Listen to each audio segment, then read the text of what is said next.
exportación. Bueno, ayer el presidente Nicolás Maduro anunció la tarde de lunes 15 el aumento del ingreso mínimo integral indexado, compuesto por el bono de guerra y el cestatique de los trabajadores. He querido conversar con Ronald Balsa, economista, decano de la Facultad de Ciencias Económicas de la UCAP, a propósito de este tema, un poco entender, traducir de alguna manera o interpretar cómo se ha dado este aumento. Buenos días y bienvenido, Ronald. Qué gusto conversar con usted, profesor. Buenos días, muchísimas gracias por la invitación. Por favor.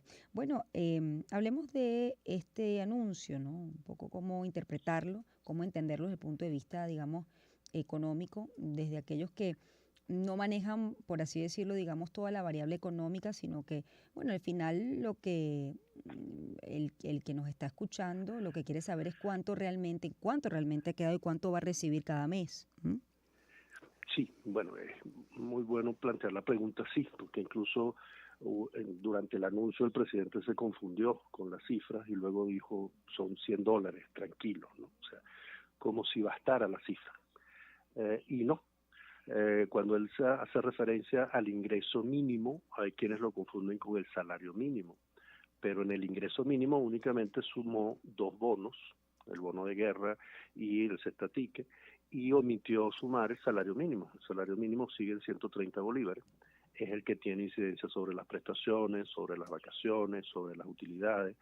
Y si recordamos, una de las últimas leyes que Hugo Chávez cambió fue justamente la ley del trabajo, que venía del año 1997. En aquella ley, justamente la reforma que se hizo fue para facilitar el pago de las prestaciones que se habían acumulado por una inflación que venía de la crisis bancaria de principios de los años 90, y que se había convertido en un problema para las empresas que no podían pagarlo y para el gobierno que no podía pagarlo. Las empresas habían comenzado, y el mismo gobierno, a bonificar el ingreso, es decir, en lugar de pagar salarios que tenían incidencia sobre las prestaciones, pagaban bonos que no las tenían. Y eso fue todo un tema de discusión, porque en la negociación del año 97 lo que se hizo fue reconocerle a los trabajadores la deuda de las prestaciones anteriores, pagárselas en distintos momentos del año siguiente y cambiar el modo de cálculo de las prestaciones. Y eso fue todo un tema de discusión que llegó hasta el año 2012, cuando se dijo que se había reivindicado el derecho de las prestaciones que se le había quitado a los trabajadores durante el periodo, la noche oscura del neoliberalismo, así aparece en la ley, ¿no? Se les aseguró que iban a recibir un pago de prestaciones que terminó copiando el mismo esquema de cálculo de los tiempos de Caldera. Cuando vemos lo que está ocurriendo ahorita, pues es como si hubiéramos regresado al año 96, o sea, es como si el gobierno, en lugar de aumentar el salario y reconocer prestaciones, utilidades y vacaciones, solamente aumentar el bono. Y lo peor del caso es que nos dice que el ingreso mínimo no contiene el salario. O sea, el ingreso mínimo es la suma de dos bonos que tienen unas implicaciones presupuestarias que desconocemos, que es el segundo punto que yo quisiera mencionar. El presidente ayer dijo que este aumento había sido parido, ¿no? Que era un enorme esfuerzo que él estaba haciendo. Pero si recordamos, el presupuesto fue aprobado en diciembre del año pasado y nosotros no sabemos si ya estaban contemplados o no este incremento de bonos. No sabemos si la partida de los bonos de guerra es distinta a la partida del cestatique, porque cuando el presidente se confundió, dijo primero 70-30, después dijo 60-40, y no sabemos cuáles son las implicaciones presupuestarias que eso pueda tener. Cuando el presupuesto se aprobó, no fue divulgado, sino que se filtró a través de la prensa. Yo estuve revisando un poco las cifras que hay allí. Según los gastos de consumo, que son los que incluyen las remuneraciones, son el 24% de ese presupuesto presuntamente aprobado.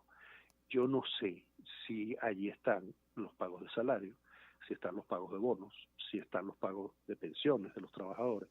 Efectivamente no sé en qué sentido los recursos con los que eso se va a pagar son los que aparecen en ese mismo presupuesto, porque por lo menos los ingresos que se cobrarían dentro del país bastarían para pagar esos salarios.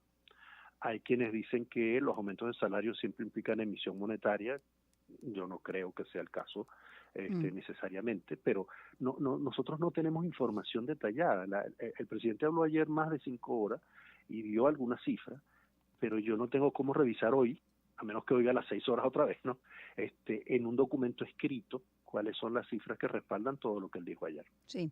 Ahora, al final, ¿cuánto recibiría quienes de alguna manera forman parte de lo que es el salario mínimo integral indexado, ¿no? Es decir, ¿cuánto recibe o cuánto va a recibir al final en medio de estos anuncios que sí, entiendo que fueron en un principio confusos? ¿Cuánto va a recibir cada 15 y 30 o cada 30? Según entiendo yo, por lo que escuché ayer, Mm, eso que él llamó ingreso mínimo mensual es de $100, a los que tendríamos que sumarle los $3 que corresponden al salario mínimo. Entonces, quien recibe el salario mínimo estaría recibiendo $103.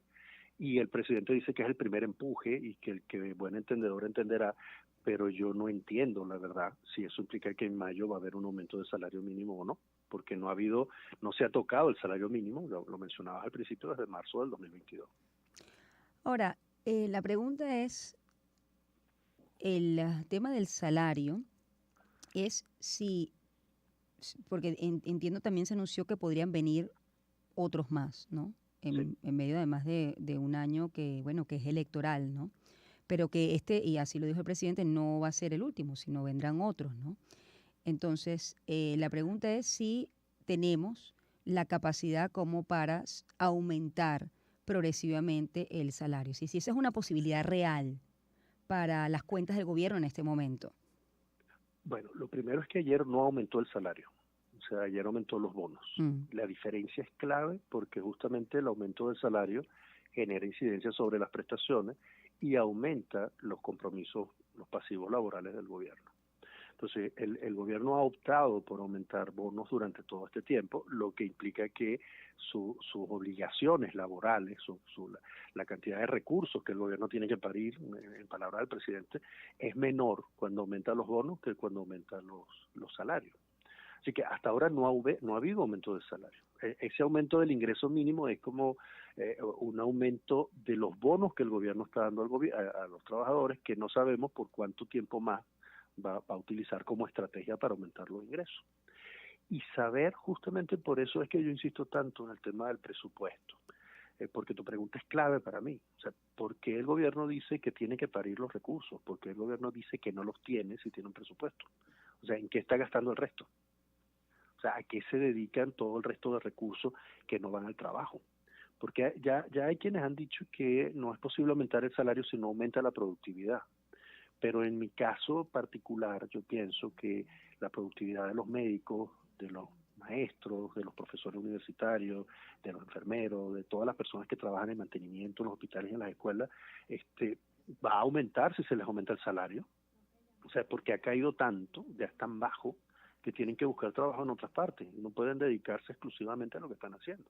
Entonces, para aumentar la productividad del trabajo que ofrece el Estado a los más vulnerables, pues tienen que estar mejor remunerados. Y eso es algo que, si se va a cumplir la ley del trabajo, debe ser por el lado de los salarios y no por el lado de los bonos. Bueno, yo tengo que despedirlo, profesor. Le agradezco mucho. Ronald Balsa, economista, decano de la Facultad de Ciencias Económicas de Gracias. la UCAP, ha sido mi invitado a esta hora a propósito de lo que ha sido el anuncio que ha hecho el día de ayer el presidente Nicolás Maduro. Anunció durante la tarde de este lunes 15 de enero el aumento del ingreso mínimo integral indexado compuesto por el bono de guerra y el cesta ticket de los trabajadores.